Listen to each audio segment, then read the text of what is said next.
Okay, let's take a look at the second skill practice activity on naming naming of the standard simple straight chain hydrocarbons. And from what we've done before, we said the number of carbons would give us will help us to figure out the name, because the number of carbons will give us the prefix. And we know that these are alkenes, so the suffix will be ene. So it's prefix plus ene.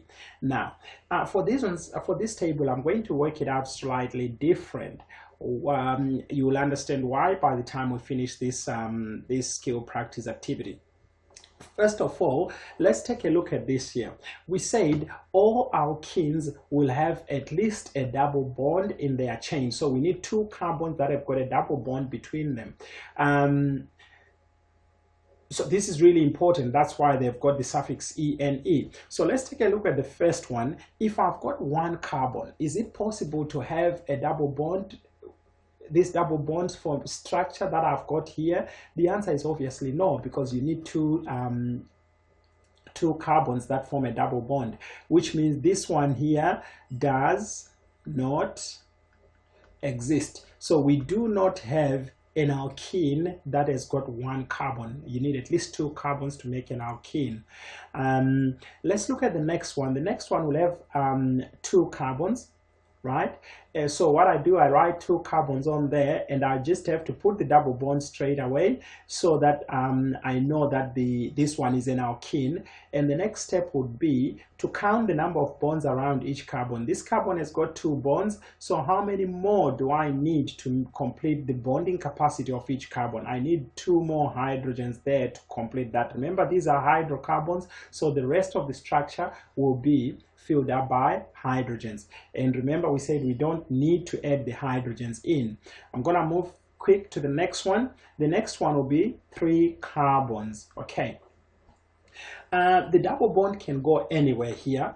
There's two possible places here, or I can have the double bond on there, but still it will be the same, because when we name this, that's where it's gonna become a bit more clearer. So I'm just gonna put my double bond anywhere for this part, and then we'll explain the rest later. Now let's have a double bond there, and what I've just done there, I've gone in to complete the rest of the bonding capacity of carbon with hydrogens. Let's do the one which has got 4. As you can see now, as we increase the number of carbons, each time we increase the possible positions of the having the double bond, they are actually increasing. We've got two possible positions here, that and that. The reason why I'm not saying 3 is because if I've got my double bond here, what it simply means is it will look the same as, it will just be the same as having my double bond on this spot here. So that's why I'm saying there's two possible positions where my double bond can go. Now let's carry on, and then we'll look at the rest later, the why that it works out like that. So I'll put my double bond on the first carbon for this one here, and I add the relevant number of carbons to the relevant number of hydrogens to complete the bonding capacity of carbon. The most important thing, guys, is where you have a double bond, I usually get students adding another bond there, and like I said in the other videos, that will give this carbon a lot more bonds than it should have. So you need to be careful there. Let's go on to the fourth one. For the fourth one, obviously now we have got which has got 5 carbons in the chain. Now we can have a double bond here, we can have a double bond there and there. If we start putting the double bond coming from this way, it will just look the same as what the options I've given you there. So for this one here, I'm going to put my double bond there in the middle, and then I connect all the carbons with the bonds, and then I add the remaining bonds to complete the bonding capacity of hydrogen, count around each carbon to complete the bonding capacity of carbon with hydrogens. So count around each carbon to make sure that you've got the right number of bonds around each carbon. The next one is 6. 1, 2, 3, 4, 5, 6. Right. I'll just have to put my double bond anywhere. It can be on several positions there. Now let's look at it this way. I'm now adding the remaining hydrogens to complete the bonding capacity of carbon here with the hydrogens. Now the next one is 7. 1, 2, 3, 4, 5, 6, 7. So I need a double bond somewhere. Where can I put that? I'll just put it there. Okay, it doesn't really matter for now where I would put the hydrogen, but I'll just put it, I'll explain that when we are doing the naming part, which is this part here. The next one is 8 carbons. 1, 2, 3, 4, 5, 6, 7, 8. Now I need a double bond at least to make that an alkene, so I'm going to put my double bond there, and I start adding the remaining bonds for the bonding capacity of carbon to be completed.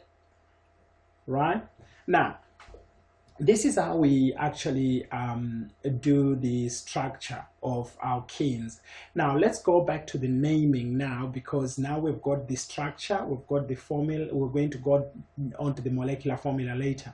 Right, first of all, this one here, because the double bond has got only one place where it can go, how we name it is we name that as eth, because it has got 2 carbons. The prefix for 2 is eth,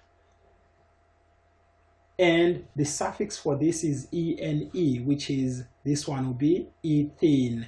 The next one, like I said, we have to state the position of the carbon. In this case, we have to state the position of the double bond.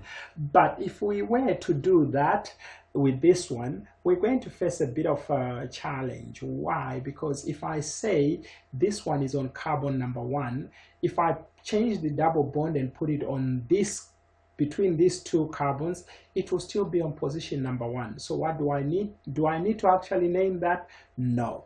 Now let me talk to you a bit about this process of naming, of stating the position of the double bond in the bond when you are naming hydrocarbons. What I mean is, if I've got an alkane, I have to say where the double bond is, and that one is what we call the locant number. This locant number can be will tell me where certain structures are within a chain. It can be a locant number of a particular atom, it can be a locant number of a double bond, it can be a locant number of a functional group. It doesn't really matter. So what it is we call that the locant number. The locant number must be the lowest possible number you can make when you are counting from one end of the chain to the other. Okay, if I count on this one here, I could have said 1, 2, 3. Now, if I'm counting from this end, I would have said this double bond is on carbon number 2, because that's the first carbon I come to, which is forming the double bond. So the first carbon you come to that forms the double bond will give you your locant number. Now, this one here, I could count from this end as 1, 2, 3, which is the first carbon I'm coming to that's forming the double bond. It's carbon number 1. So which means this one here is going to be my locant number. So actually, if I move this double bond here, if I move the double bond to this position here, what will happen? It means I can't count from this end anymore. I have to count from this end, from right to left, instead of left to right, if I move the double bond. Why is that? Because if I'm counting from left to right, if my double bond is there, my lowest locant number is going to be 1. So it doesn't matter where I put the double bond here, it will still have the same locant number.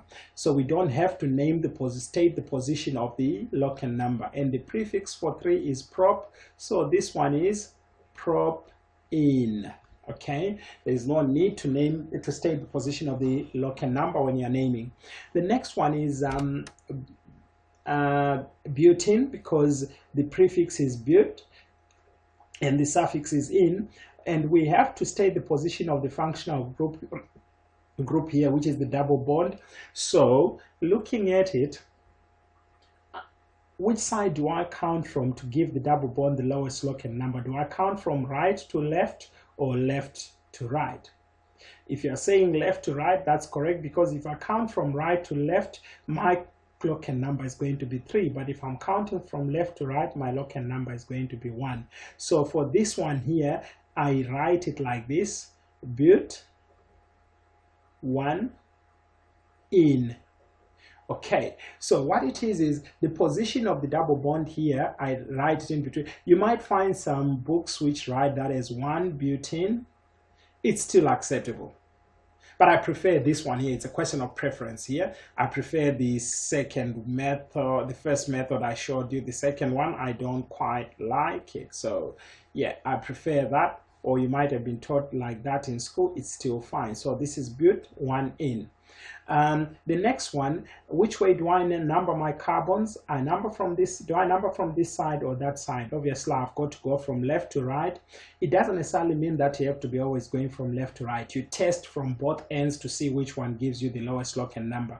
And the prefix for 5 is pent, and the suffix is going to be in. So the name is going to be pent 2 in, because the double bond is on carbon number 2. The first carbon we get to, that's the one we count, which forms the double bond.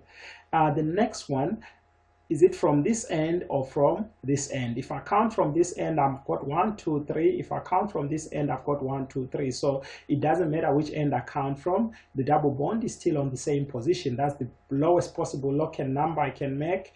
And the prefix for 6 is hex, and the suffix is in, so I have to put it down as hex 2, sorry 3, not 2 here, hex 3 in.